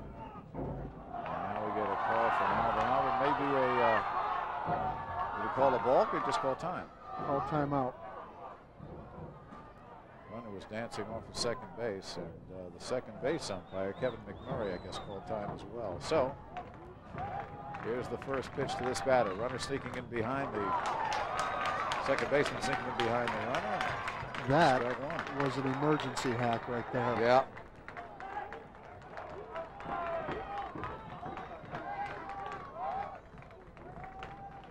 Two runs in this inning. The game is seesawed. Williamsville had a 4-0 lead. Driscoll came back to go up 5-4. Now two more. It's 6-5 for the Bullets. A lot of jockeying around in the game within a game. The runner's trying to deke the pitcher. The fielder's trying to deke the runner. Everybody trying to fool the umpire. Again, they lay down the bunt, and this is a beauty. Just put it in your pocket.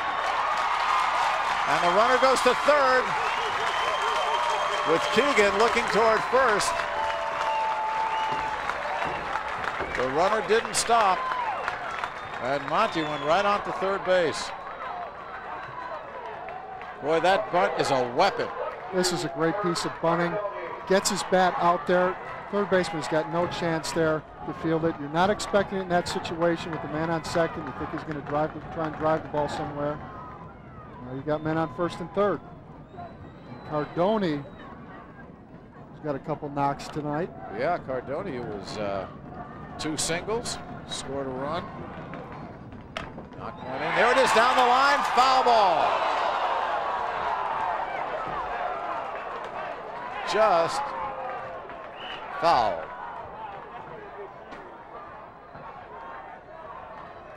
Cardoni's got a couple of singles and a double in this tournament. 2 hits in this game. The way Cardoni is swinging, I'm throwing him away right here. He is spinning on that inside pitch. The 0-1. Rocked into the alley. Coming on and making the play is Shane New. So that ball hung up there. New put it in his pocket. And we seesaw back. We'll go to the bottom of the 5th inning. 2 runs, 4 hits, no errors. Couple left. So Williamsville back ahead, 6-5.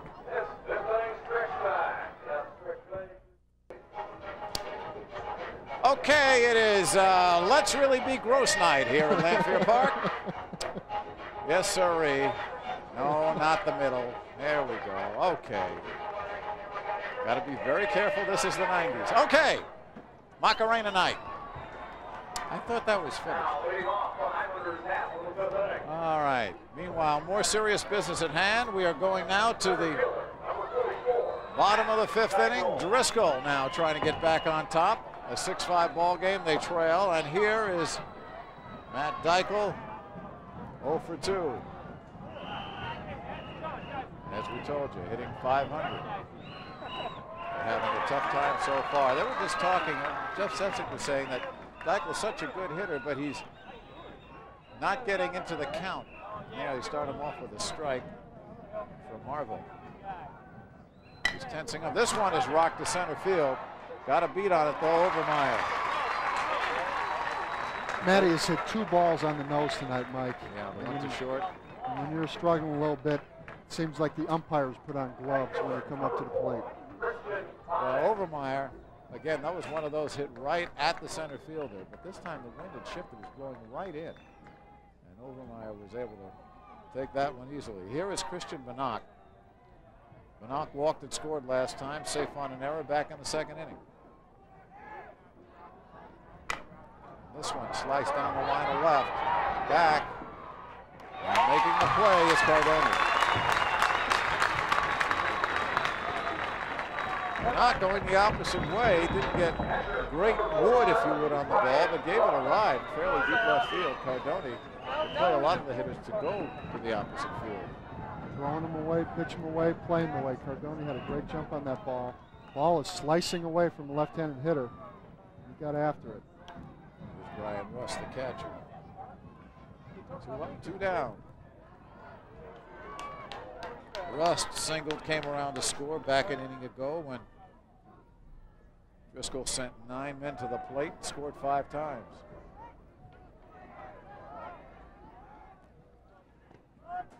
Caught the outside corner with that one.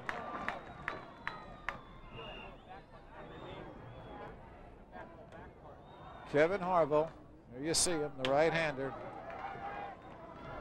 This has got to be his last inning of work, I believe. He got the save in the quarterfinal. Pitched the last inning in the third there. And this one goes into center field for a base hit. Rust motoring around first. Driscoll's doing a much better job with the breaking ball than Alney did in the first game against Harville. They're staying back. They're waiting on it. I think some of these guys are actually sitting on his breaking ball and looking for it instead of his fastball, and then just adjusting to his fastball. There's Rust off first. They're letting him run. Not a threat to steal.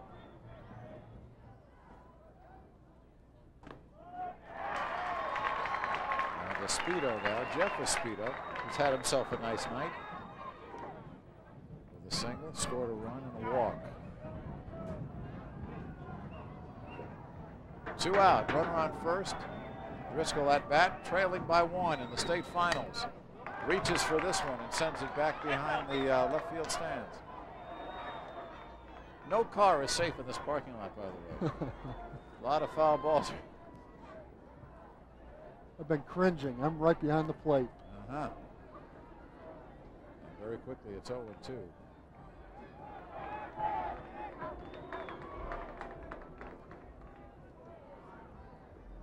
Harville, straight overhand. This one punched through. Nice stop by the shortstop. And Casson can't quite make the play, but what a nice play in the hole by Augie Casson. So an infield single sets up a mini threat here with 2 outs, 2 on. And a little bit more of a threat when you see who is coming up now. It's Mark Trent. And Trent, all he did last time was smash a pitch into left center field. Good for an RBI. Harville's gonna stick with him.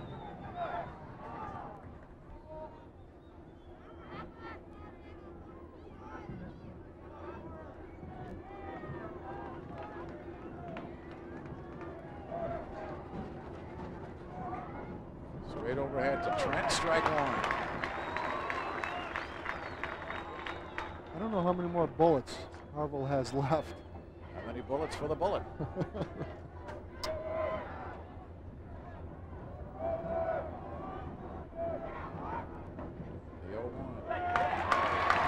0-2. Went up high with the first, down low with the second.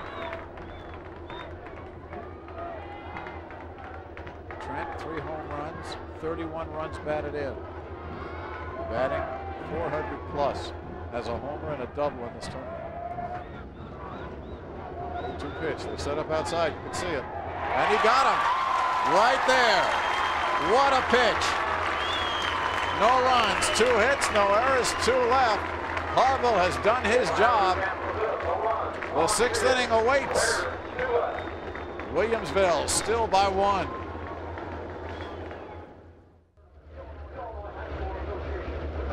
Train goes lumbering by. Meanwhile, this game has been anything but lumbering. It has been wonderful. Seesaw back and forth. And Williamsville, the Bullets from just up the road, clinging to a 6-5 lead. They will try to add to it here in the top of the 6th. And they'll do it, or try to do it at the top of the order. Vansel, Harville, and Casson to face Nick Wood in his 2nd inning of work. Addison for helping to make this year's state tournament the great success it has been. Now leading off the Williamsville half. Mike, when we were in the minor leagues, we used to make bets in the bullpen on which way the train would come from.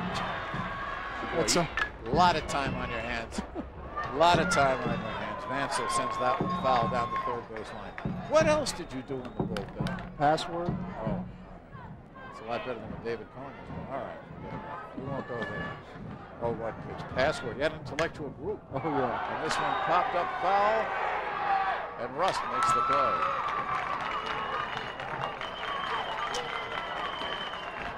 Ryan Russ, a little tentative there, but he got the job done. We remind you the Chicago Tribune is the official newspaper of the Illinois High School Association State Championship, so pick up a Trib, the Chicago Tribune, for complete coverage of Illinois high school sports. Here is Harville. One hopper to third, and Keegan. Nice stretch by Espedo to stay on the base. It's Keegan almost sent that one into the right field seats.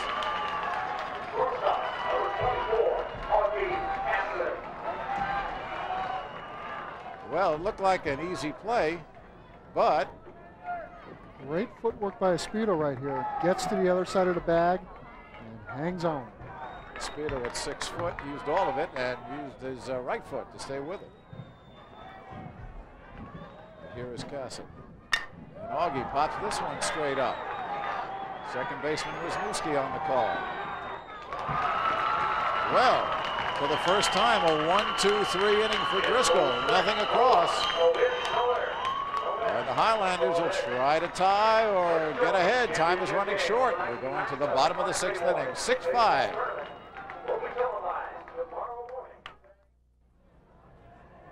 Yes, we are the IHSA, and it's the state championships. All right, guys, you're having a good time. We know it. I'm Mike Lederman along with Dave Otto, our Sports Channel crew. And Williamsville now makes some defensive changes because Kevin Harville, who did a wonderful job for a couple of innings, has reached his limit. So he cannot pitch any longer. Dan Seaman, number 27, comes in from right field to pitch. The third baseman, Oglesby, goes to right field. And Harville goes to third. Got it? There's Kevin Harville.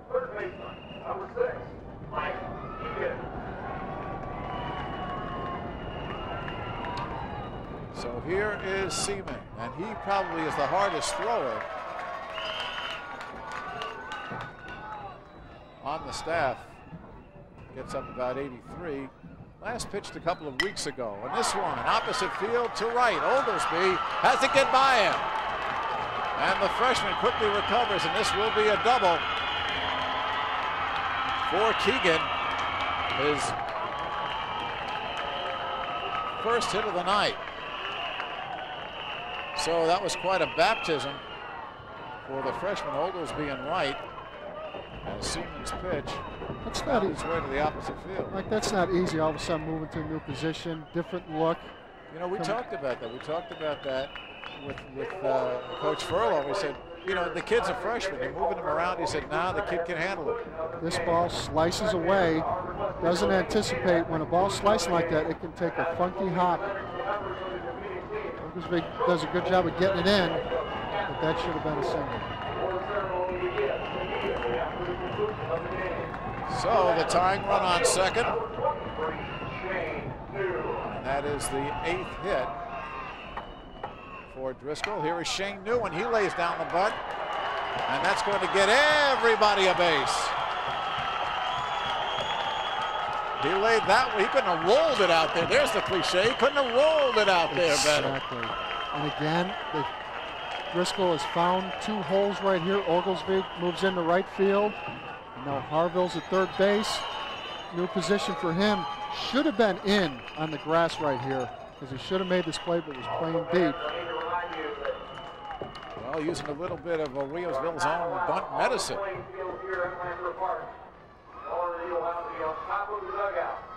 there's the runner on third, Mike Keegan. Shane New is on first. Bottom of the 6th inning.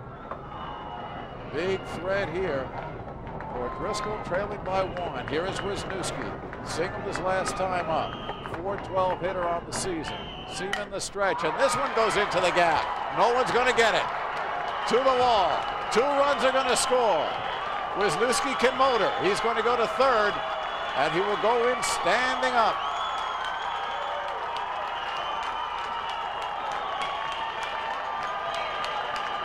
Mike, I like the way Wisniewski swings the bat. Big knock right there. Drives the ball with authority to right center field. 5th triple of the season for Wisniewski, and this one is smoked. Gets a hanger up in the zone, actually inner half, and is able to drive the ball to right center field. a triple. Both runners come in, and the game has turned around again, and Williamsville with a conference on the mound. Mike, I'm making a call. The team that scores last is going to win this one. The way this is going. 3 straight hits to start the 6th inning and 2 runs. Seaman has got to take a shot here, needs a strikeout. Has to hold this runner at third base. Here's Jason Espedo, who's had a disappointing day. 0 for 3 with 2 Ks.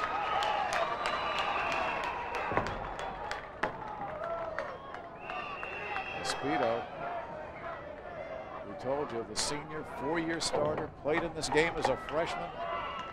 Up high, 2-0. You're Espedo right here. You're looking one zone only, and you're looking dead red.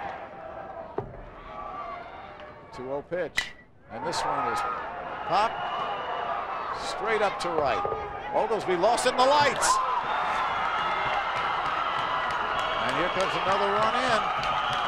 Well, Oglesby, you can see his hands. You'll see it on the replay. He lost it in the lights, and that's 2 plays that the young freshman was really challenged on. Got to go as a double.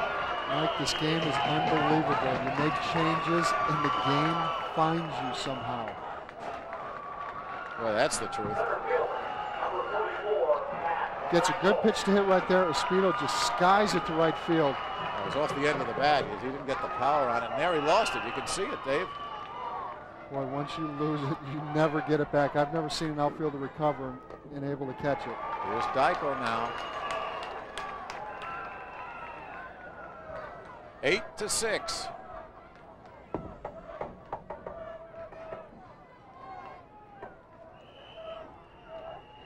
Driscoll, another big hitter who hasn't gotten on track. He takes this one on the outside corner for a strike. 1-1. Driscoll hit 2 balls hard. A strikeout in between them, but he's 0 for 3. This one fouled into the bullpen. You know, I've seen college recruiters look at hitters, and even if they're 0 for 3, 0 for 4 in a game, they love the guy, especially if he stands in there well, and I think that's the case with Driscoll. Got a nice close stance. On the outside corner, nailed him. Well, the horse may have left the barn, but Seaman gave us a major league pitch right there. Oh, absolutely. Right on the outer half. He's obviously looking in. Drops down just a little bit and just paints him on the outside corner. Second time Driscoll's been caught looking. The best you can do with a pitch like that is foul it off. The knock. Swinging strike 1. Well, it's interesting with your 2 big hitters not hitting. You can see how loaded this Driscoll lineup is. I've got some guys that can rake. That's another good expression. I like those bats they're swinging too. They look like ironing boards. Yes. There's your score. Change up off speed. Missed by a zip code. I understand aluminum bats. Yeah. But, oh man, they're scary to throw to. Espedo 1 second. Knock. Doesn't get that one. It's just too costly at this level to have and wood. another thing we were talking about, here comes the 2-2 pitch. We got him. All right. Seaman, the second strikeout. 2 away. The one thing though, Mike, as a college player, you fall into bad habits with an aluminum bat. I don't know if he took something off this pitch, but again, he's painting the outside corner to righties and lefties. Held away. And a strike to Brian Rust. Rust, who had a single the last time up, has 2 hits tonight. You watch a right-handed pitcher from the center field camera, and his ball will always look like it's moving more because of the angle of the camera. Runner goes, and Rust hits this to shortstop. Cassett. Well, Williamsville is out of the inning, but the damage done. 3 runs, 4 hits. No errors, but a couple of key misplays. So it now turns out into last chance, last licks. We go to the top of the 7th. Williamsville, leading most of the game, now needs 2 to tie.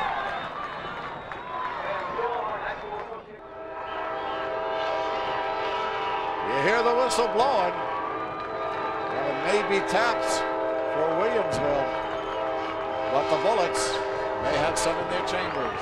They're their fans.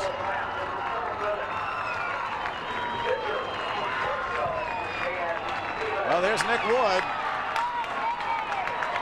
Pitched a complete game in the semifinal. He's on now in the 2nd inning of work, trying to nail this one down. And here's Seaman, the pitcher. 8 runs, 11 hits, 2 errors for Driscoll. 6 runs, 11 hits, and 4 errors for Williamsville. And that one broke in with 2-0. Seaman doubled and scored last time. Third base, nice hop for Keegan. Nice dig by Espedo. You've got to love those hops right there. Driscoll looking for its 3rd championship in 5 years. They won in '92, they won in '94. They are 2 outs away here. Here's Josh Overmeyer. Strike 1.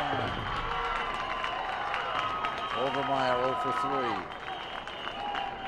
Matt Monty on deck. Nick Wood. High ball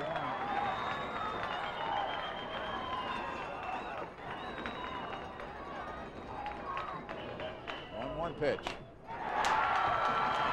Well, for another guy who pitched a complete game in 6 innings, didn't have to go 7. Nick Wood is coming in to answer the bell.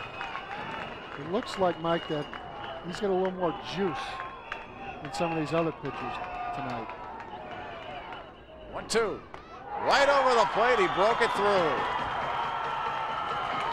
Good morning, good afternoon, good night. Good night. And here are the Driscoll fans. They sense it, they smell it, and here's out number 2. Great extension, and just pulls straight down. Tough pitch to hit. Just buckled him. Matt Monty, last hope for the Bullets. Last bullet, if you will. And we'll leave that alone. Okay, we'll leave it alone. Boy, this game has been as exciting and as much fun as you could wish. Not over yet. 2-0 if he gets on. The catcher Smithers is due.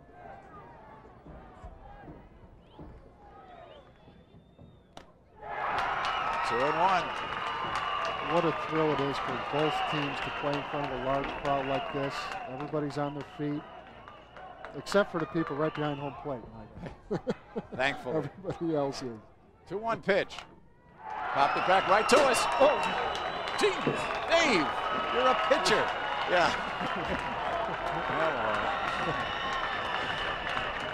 Yeah, we surrender, absolutely. Oh, man. You were supposed to protect us, for God's sake. I'm the next pitcher. Yeah, I understand that. That's why we're underneath the table. 2-2 pitch.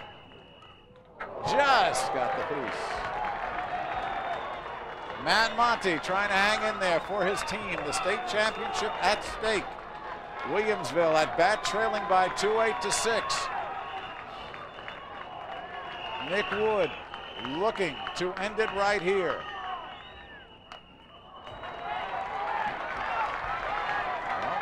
Monty is getting his cuts. Battled that last one off. I'm calling the yacker right here, Mike. All right, again at 2-2. I threw a breaking ball, but in the dirt. If you can throw it 2-2, you can throw it 3-2. So I'm calling Yacker again. So what do you think he's looking for? He's got to be looking fastball here and adjust to the curveball. 3-2 pitch to right field. Right there is Banach. It's over. The happy Highlanders meet at the mound. And it is a championship for Driscoll. Well, there's a pile, and some fans have come on the field, and they're not supposed to do that. Jeff Sefcik and his club have a third championship in the 90s. No runs, no hits, no errors, none left. Final score. Driscoll 8, Williamsville 6. The Highlanders of Addison Driscoll, the Class A champions. We'll come back. Nick Wood gets the save. And there's, right next to him is the pitching coach, Paul Mazuka. What a great Jeff Sefcik. Great job by both sides. Well played game tonight. And tonight it was all about the other guys besides Espedo and Dickel. It was the Jeff Espedo. Yes, I mean the 3 and 4 hitters were not there. But when you talk about a lineup where, as we told you, there were 3 400 hitters, a 500 hitter, and the rest 300 hitters. You know there's punch from 1 to 9. And there the teams are high-fiving themselves. They high-fived each other. There's Jeff Sefcik. And there's the fans. There are the fans. And it's 3 strikes and you're in for Driscoll, their third championship in the 90s. We'll be back.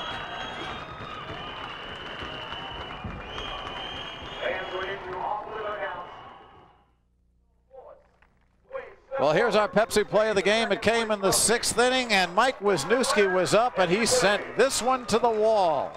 Got a pitch up and hammered it to right center field. Big knock in that situation, and it came down to who was going to score last. Drives in 2 runs. Yeah, coming in to score, Mike Keegan and Shane New with the runs that put Driscoll ahead to stay. So that's our Pepsi play of the game. Well, there's a lot of happiness going on there. A familiar scene for Driscoll, but again, Jason Espedo is the only player who actually has 2 of those medals. He was a rookie or a freshman on the 94 winning team for Jeff Sefcik, and here he is as the senior leader. A team that wins again, the 3rd time in the 1990s. They won in 1992 after finishing 3rd the year before. That was under Rod Molek. Molek retired, and Jeff Sefcik, who played on a Driscoll team that went downstate back in 1985, came back and has been head of the team and has put an outstanding record together. 123 wins and 45 losses in 5 years. So congratulations to the Highlanders of Addison Driscoll. Well, our next Illinois High School Association event, you'll want to stay tuned for that. The Boys Volleyball Championship coming your way on Sunday, June the 8th. Tonight's game has been produced and directed by Maurice Wallace. Associate producer Matt Luke. Remote facilities provided by Trio Video. Our coordinating producer, David Turner. Vice President of Programming, Rex Lardner. And our special thanks, of course, to David Fry, Jim Flynn, and all those of the Illinois High School Association who helped make this championship event possible. And also we'd like to thank Sacred Heart Griffin Athletic Director Ken Leonard here in Springfield for his cooperation in the coordination of the Class A Championship. They're your Class A champions, Driscoll. Winners over Williamsville 8-6. For Dave Otto, I'm Mike Lederman saying so long from Springfield. This has been a co-production of Sports Channel and Intersport TV.